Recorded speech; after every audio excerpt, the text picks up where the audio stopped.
6 Secrets to Startup Success. How to Turn Your Entrepreneurial Passion into a Thriving Business. Book by John Bradbury. About book. क्या आपने कभी sky diving try की है? मान लो आपको एक प्लेन से जंप करना है और इंस्ट्रक्टर आपसे कहता है कि आपके पास 2 ऑप्शन हैं। पहला तरीका है कि आप एक लॉन्ग और सेफ मेथड ट्राई कर सकते हो। पहले आपको कुछ घंटे की ट्रेनिंग लेनी होगी ताकि आप सही से जंप कर सको। दूसरा ऑप्शन है एक पैराशूट लो और बाकी लोगों की तरह सीधा नीचे कूद जाओ। सेकंड ऑप्शन इजी तो है पर ज़्यादा रिस्की भी है। अब क्योंकि आपको स्काई डाइविंग का एक्सपीरियंस लेना है तो आप सेकंड ऑप्शन ही चूज करोगे। लेकिन सवाल ये है कि इतनी ऊंचाई से जंप करने के बाद क्या आपकी जान बचेगी? बच भी सकती है और नहीं भी बच सकती।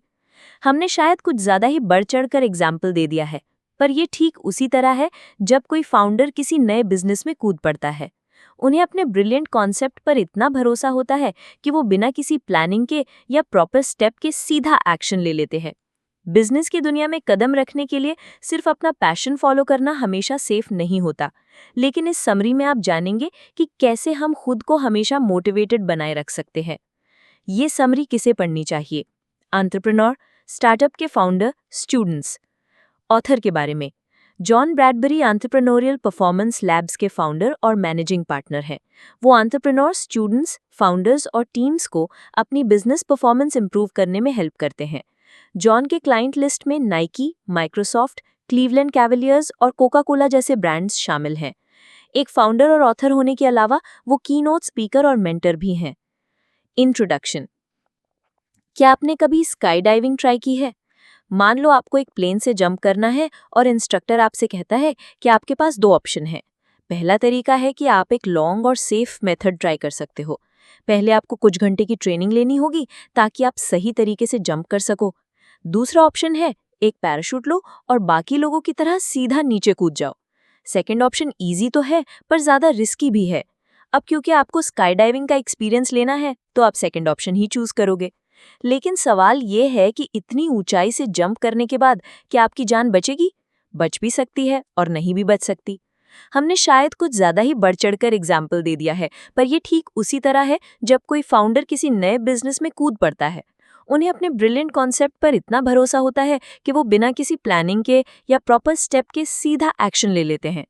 बिजनेस की दुनिया में कदम रखने के लिए सिर्फ अपना पैशन फॉलो करना हमेशा सेफ नहीं होता, लेकिन इस समरी में आप जानेंगे कि कैसे हम खुद को हमेशा मोटिवेटेड बनाए रख सकते हैं। Part 1। True believers, why founders fall in love with their ideas. पहले तो ये सवाल उठता है कि लोग खुद का बिजनेस क्यों खोलना चाहते हैं। कुछ लोगों को लगता है कि फाइनेंशियल फ्रीडम अपने स्टार्टअप से ही आती है और कुछ लोगों को लगता है कि उनका आइडिया लोगों की जिंदगी बदल सकता है। हर किसी का सपना होता है कि वो एक आज़ाद जीवन जीना चाहता है ताकि वो पैसे कमाने के साथ साथ अपनी लाइफ भी एंजॉय कर सके, अपनी मर्जी से जब मन करे घूम सके, अपनी फैमिली के साथ ज़्यादा वक्त गुजार सके और उनके पास अपने सारे शौक पूरे करने का टाइम हो। यही वो कारण है जो लोगों को एंटरप्रेन्योर बनने के लिए मोटिवेट करता है। ये एक पॉजिटिव ताकत है जो उन्हें आगे बढ़ने की हिम्मत देती है और इस पावर का नाम है पैशन।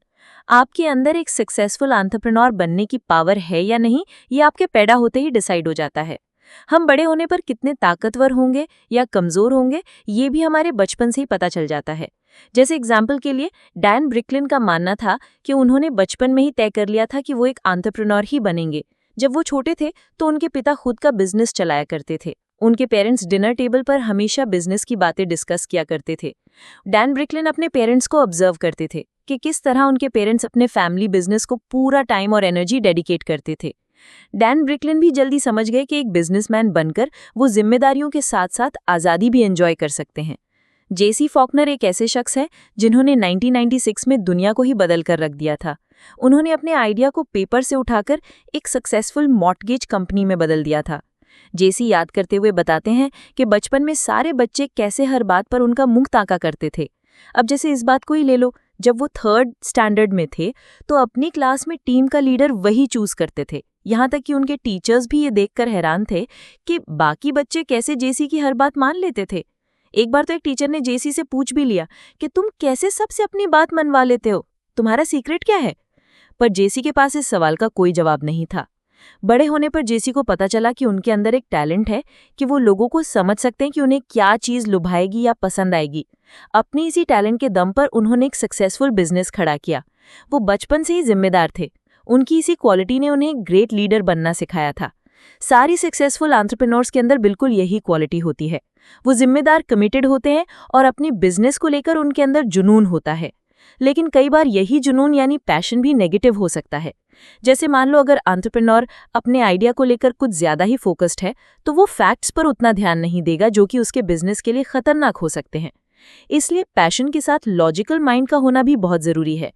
अगर एक बिजनेस लीडर के इमोशंस उसके हर डिसीजन पर हावी होने लगे तो वो कभी एक कामयाब बिजनेसमैन नहीं बन पाएगा। एक सक्सेसफुल बिजनेस उन फैक्ट्स पर बेस्ड होना चाहिए जो मार्केट और कस्टमर रिसर्च से कलेक्ट किए गए हों। ऐसे लोग सिर्फ पैशन के दम पर बिजनेस तो खोल लेते हैं, पर कुछ ही टाइम में उनका स्टार्टअप फेल हो जाता है। Part 2, the passion trap, how attachment to your idea can sabotage your startup. इससे पहले वाले चैप्टर में हमने जाना कि किसी भी नए बिजनेस को स्टार्ट करने के लिए पैशन का होना कितना इंपॉर्टेंट है। साथ ही हमने ये भी समझा कि बिजनेस चलाने के लिए सिर्फ पैशन होना काफी नहीं है, बल्कि कई बार ये खतरनाक भी हो सकता है। जब कोई एंटरप्रेन्योर पैशन ट्रैप में फंस जाता है तो उसके डिसीजंस लॉजिकल नहीं होते। पैशन ट्रैप को बिजनेस आइडिया के लिए इंटेंस लव यानी गहरे प्यार की तरह समझ सकते हैं। जब किसी आइडिया पर आपका हद से ज्यादा फोकस चला जाता है तो बाकी डिटेल्स छूट जाती हैं। यहाँ तक कि आपको कोई रिस्क फैक्टर या साइड इफेक्ट्स भी नजर नहीं आते, क्योंकि आप पर उस आइडिया का जैसे पागलपन छा जाता है। हो सकता है कि इसका सीधा असर आपके बिजनेस पर पड़ रहा हो और आप इस चीज से अनजान हो।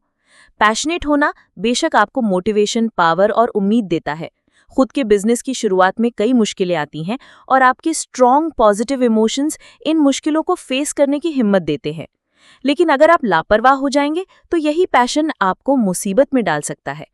ज्यादा इंपॉर्टेंट यह है कि आपको अपने पैशन को फॉलो करने और अपने इमोशंस को दबाने के बीच स्ट्रगल ना करना पड़े।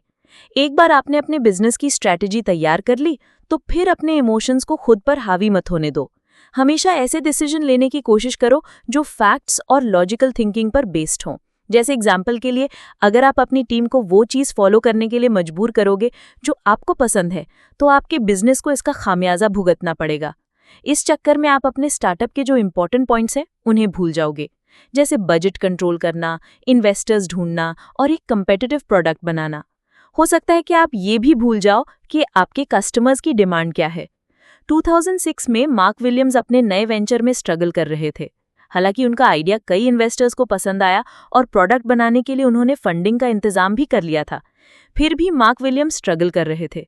असल में वो एक साथ कई चीजें कर रहे थे और बहुत फास्ट चल रहे थे। वो जरा भी रेस्ट नहीं करते थे। अपने इन्वेस्टर्स और एप्पल रिप्रेजेंटेटिव से मिलने के लिए काफी ट्राई कर रहे थे। मार्क विलियम्स का शुरुआती आइडिया था एप्पल आईपॉड के लिए प्रोडक्ट क्रिएट करना। वो उन्हें मोडालिटी बुलाते थे। इन ऐप्स की हेल्प से मेडिकल स्टूडेंट्स ह्यूमन बॉडी को स्टडी कर सकते थे। मार्क का आइडिया काफी बढ़िया था, लेकिन उनके पास टाइम कम था और मार्क की टीम अभी तक कुछ भी अचीव नहीं कर पाई थी। मार्क विलियम्स अपने आइडिया को जल्द से जल्द हकीकत में उतारना चाहते थे। उनकी टीम दिन रात काम करने की वजह से बेहद थका हुआ और बेजान फील करने लगी थी। मार्क जानते थे कि उन्हें नए मेंबर्स हायर करने पड़ेंगे। उनके पास जो लोग थे वो ज्यादा रिजल्ट अचीव नहीं कर पाए थे। लेकिन मार्क नए लोगों को हायर करने से डर रहे थे, क्योंकि नया स्टाफ रखने का मतलब था ऑलमोस्ट सब कुछ नए सिरे से करना। शुरुआत में मार्क के दिमाग में अपने आइडिया को लेकर बड़ी उथल पुथल मची रही, पर फिर नए लोग हायर किए और फाइनली उनके बिजनेस ने रफ्तार पकड़ी। टीम को अब प्रोग्रेस साफ नजर आ रही थी और उनके प्रोडक्ट्स भी शेप ले रहे थे। अगर मार्क अपनी ईगो को साइड करके अपने बिजनेस की ज़रूरतों पर फोकस नहीं करते तो शायद उनकी कंपनी कभी सक्सेसफुल नहीं हो पाती। पैशन पावरफुल चीज़ है। ये वो मोटिवेशन है जो आपको आगे बढ़ने की हिम्मत देता है। लेकिन अगर आपको ये लगे कि आपके आइडिया के लिए जो आपके अंदर पैशन है वो आपकी तरक्की के आड़े आ रहा है, तो आपको वहीं रुक जाना चाहिए। अपने बिजनेस को वो दो जो उसके सक्सेस के लिए ज़रूरी है। Part 3, founder readiness, how to prepare for the entrepreneurial journey. ये सच है कि ज़्यादातर स्टार्टअप्स फेल हो जाते हैं। एक स्टडी से ये बात साबित हुई कि जितने भी नए स्टार्टअप शुरू होते हैं उनमें से आधे सिर्फ 5 साल तक ही टिक पाते हैं और सिर्फ 1/3 10 साल तक बिजनेस में टिके रहते हैं। सिर्फ पैसा लगाना काफ़ी नहीं है। हो सकता है कि स्टार्टअप फाउंडर जितना किसी और कंपनी में कमा रहा हो, उसका 35% कम उसे अपने बिजनेस से मिल रहा हो। इसके अलावा अपने खुद के बिजनेस में काम करने में ज़्यादा वक्त देना पड़ता है और इसमें एफर्ट भी काफ़ी लगता है। इसके अलावा आपके पास एक्सपीरियंस और स्किल्स भी होनी चाहिए। खुद के बिजनेस में काफ़ी स्ट्रेस भी होता है। असल में इन प्रॉब्लम्स की मेन वजह है तैयारी की कमी। ज़्यादातर स्टार्टअप्स अपने आइडिया को लेकर ऑब्सेस्ड होते हैं, इसलिए वो बिना मार्केट रिसर्च किए अपने पैशन को फॉलो करने का डिसीजन लेते हैं। उन्हें लगता है कि उनका आइडिया दुनिया में बेस्ट है और 100% काम करेगा। ज़्यादातर स्टार्टअप्स पैशन से ही स्टार्ट होते हैं। हम इस चीज़ से छुटकारा नहीं पा सकते हैं, लेकिन हम कस्टमर और मार्केट डिमांड के बारे में अपनी अवेयरनेस तो बढ़ा सकते हैं। अपने नए आइडिया को तुरंत एग्जीक्यूट करने का लालच छोड़कर आपको वो मेथड अप्लाई करना चाहिए जो इस बुक के ऑथर सजेस्ट करते हैं, और इस मेथड का नाम है अर्न्ड ऑप्टिमिज्म। आप पैशन ट्रैप में ना फंसे, इसके लिए आप इन सिंपल स्टेप्स को फॉलो करके अपनी तैयारी को इम्प्रूव कर सकते हैं। सबसे पहले तो आपके गोल्स एकदम क्लियर होने चाहिए। आपको पता होना चाहिए कि आप स्टार्टअप क्यों खोलना चाहते हो और इसका मकसद क्या है। दूसरी चीज़, आपको एक एंटरप्रेन्योरल पर्सनालिटी डेवलप करनी होगी। आपको समझना होगा कि आप कौन हो और क्या डिजर्व करते हो। तीसरी चीज़, अपनी सारी स्किल्स और एक्सपीरियंस की एक लिस्ट बनाओ।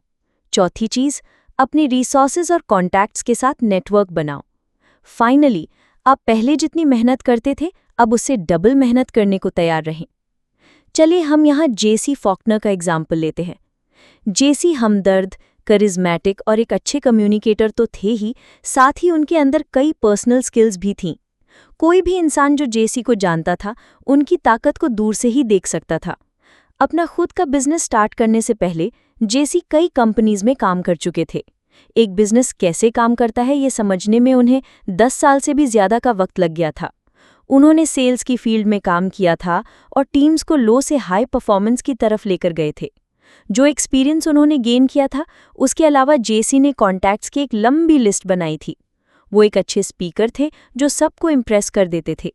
उन्हें पता था कि एक लीडर कैसे बना जाता है और कैसे सेल्स में काम किया जाता है। उन्हें ये भी पता था कि बिजनेस की ग्रोथ और रिजल्ट को कैसे मैनेज किया जाता है। हालांकि आपको ऐसा लगेगा कि जेसी जैसे इंसान खुद का बिजनेस करने के लिए हमेशा तैयार रहते हैं, लेकिन जेसी को जब एक आइडिया आया था तो उन्होंने अपना स्टार्टअप लॉन्च करने से पहले करीब 1.5 साल तक खूब मेहनत की। जेसी मार्केट स्टडी करने, गेम प्लान बनाने और अपनी खुद की टीम बनाने में सारा टाइम लगाया करते थे। उन्होंने इन्वेस्टर्स भी ढूंढ लिए थे जो उनके आइडिया को सपोर्ट करने को तैयार थे। जेसी मानते थे कि सिर्फ इमोशनली तैयार होना काफ़ी नहीं है। हालांकि उन्हें अपने आइडिया पर भरोसा था, तो भी वो पूरी मेहनत कर रहे थे। अपना पहला कदम उठाने से पहले वो हर बात की तह तक पहुंचना चाहते थे। आपको भी ये समझना होगा कि सिर्फ ग्रेट आइडिया आपको सक्सेस नहीं दिला सकता।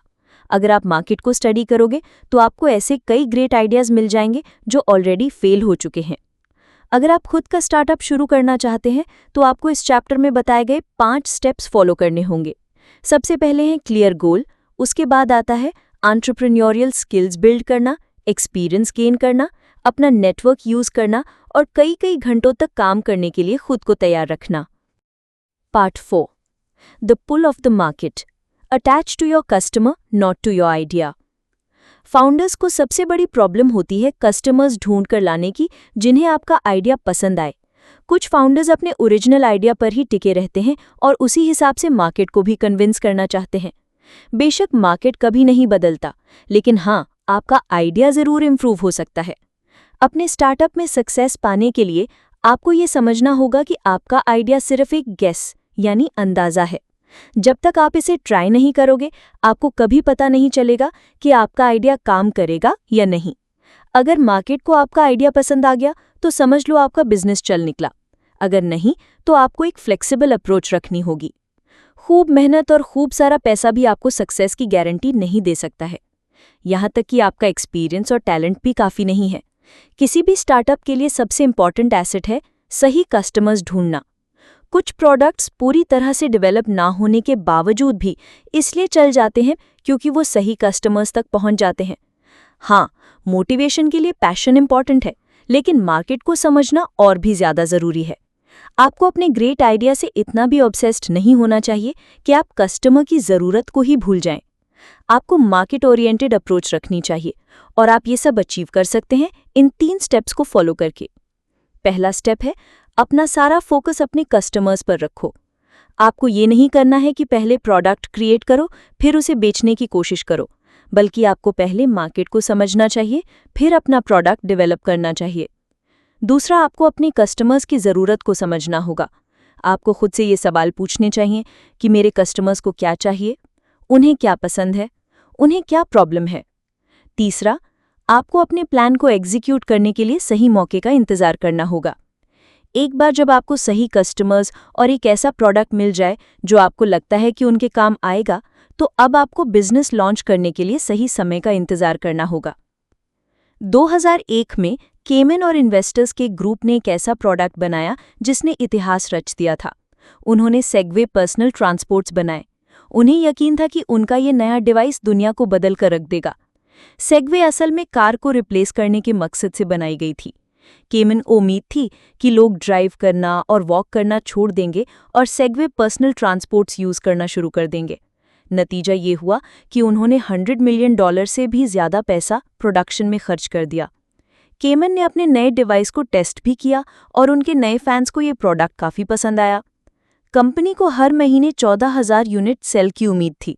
उन्हें लगा कि अब पूरी दुनिया सेगवे पर्सनल ट्रांसपोर्ट से भर जाएगी और लोग इसके दीवाने हो जाएंगे और इससे ट्रैफिक जैम, पोल्यूशन और पार्किंग लॉट जैसी प्रॉब्लम सॉल्व हो जाएंगी।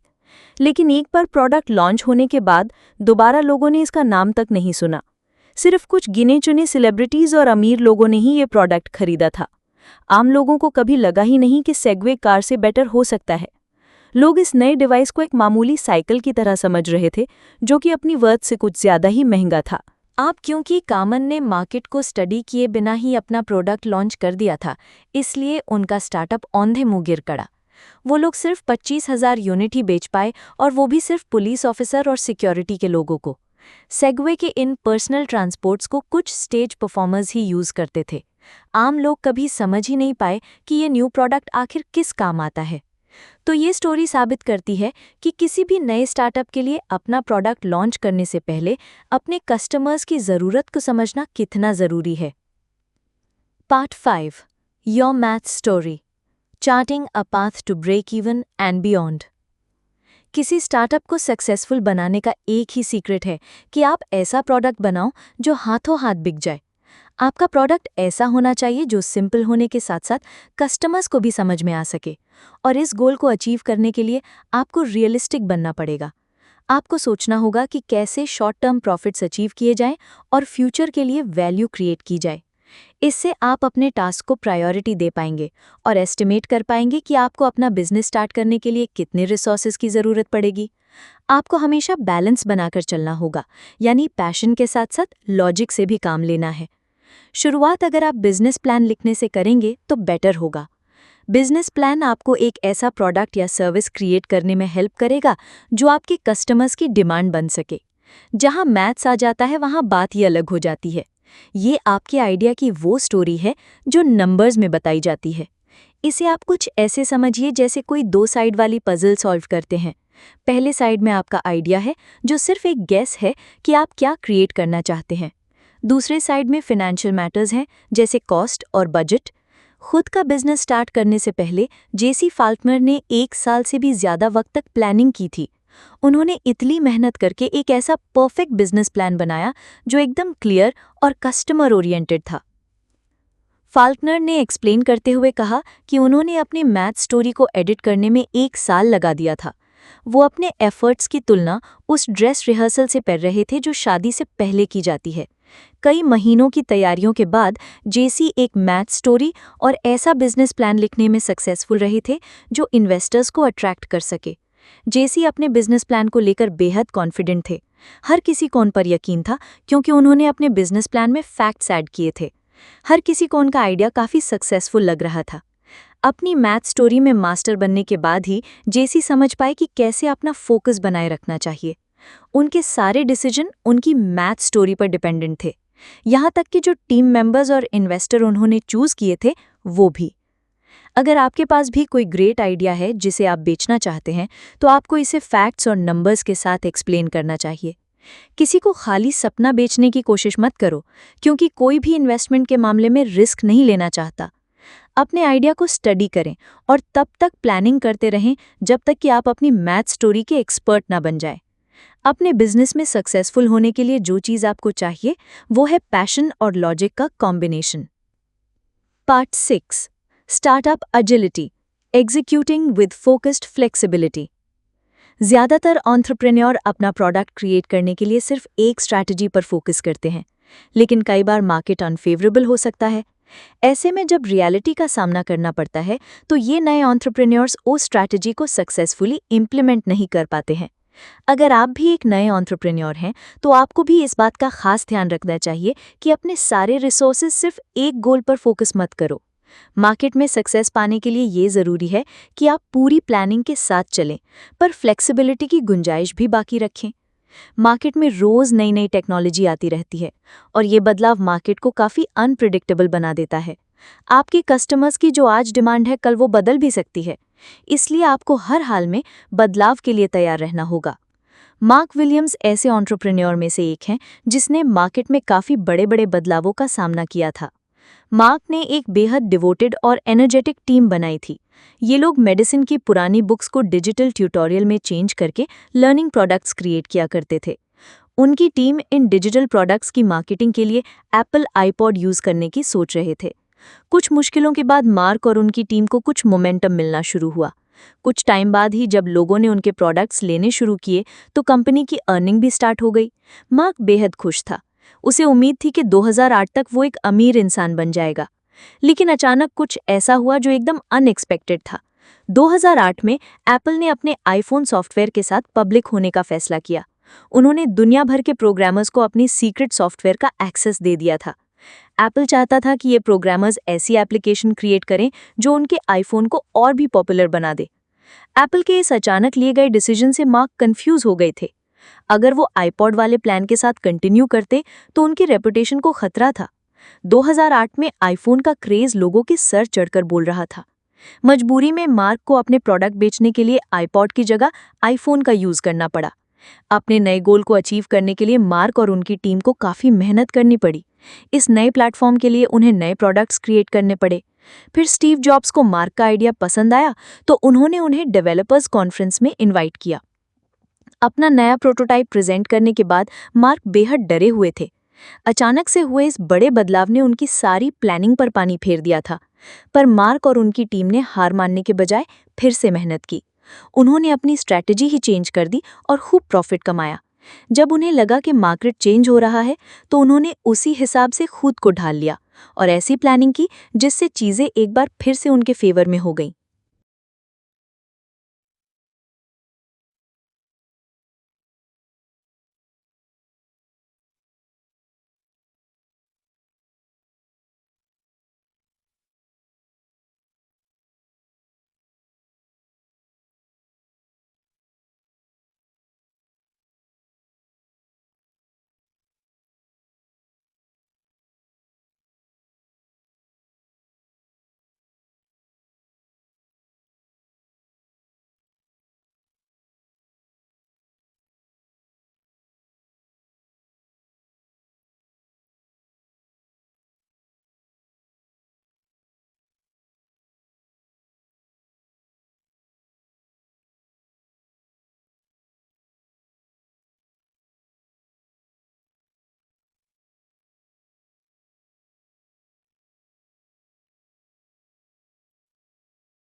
अपनी कंपनी को लेकर आपकी जो भी अच्छी फीलिंग्स है, उसे अपनी कंपनी की प्रोग्रेस मत समझो।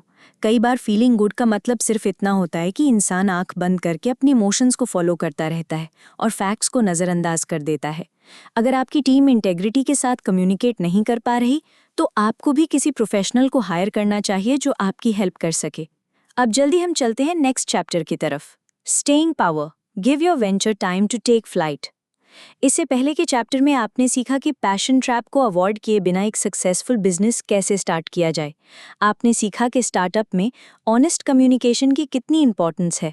कई बार हम ये सारे स्टेप्स लेने के बावजूद भी सक्सेसफुल नहीं हो पाते हैं। ऐसा क्यों होता है? वो इसलिए क्योंकि कई बार किसी आइडिया को रंग लाने के लिए लंबा इंतजार करना पड़ता है। जरा सोचो, आज जो कंपनी आपको सक्सेसफुल लग रही है, उसके पीछे कितने सालों की मेहनत और लगन है। अपने स्टार्टअप में सक्सेसफुल होने के लिए आपको अपना टाइम, एफर्ट और पैसा इन्वेस्ट करना पड़ता है। कई बार हमें तुरंत रिजल्ट नजर नहीं आते, तो भी हमें आगे बढ़ते रहना चाहिए जब तक कि सक्सेस के लिए सही मौका हाथ ना आए। हालांकि ये काफ़ी मुश्किल है, क्योंकि हमें अपने आइडिया पर इतना कॉन्फिडेंट होता है कि हमें लगता है हमें रिजल्ट तुरंत मिल जाएगा। स्टार्टिंग में आप अपना सारा पैसा अपने आइडिया पर खर्च करने को तैयार रहते हो। नतीजा ये होता है कि कुछ ही टाइम बाद आपके पास और इन्वेस्ट करने के लिए ना तो पैसा बचता है और ना ही आगे बढ़ने की मोटिवेशन। ये बात आपके दिमाग में कभी आई भी नहीं होगी कि ज़्यादातर एंटरप्रेन्योर अपने पहले ही साल में हार मान लेते हैं। ये चीज़ बेहद निराशाजनक हो सकती है, लेकिन यही चीज़ हमें उम्मीद भी बंधाती है। अगर आपको स्टार्टअप को सक्सेसफुल होने के लिए टाइम चाहिए, तो जितना ज़्यादा टाइम आप दोगे, रिजल्ट उतना ही बेटर मिलेगा।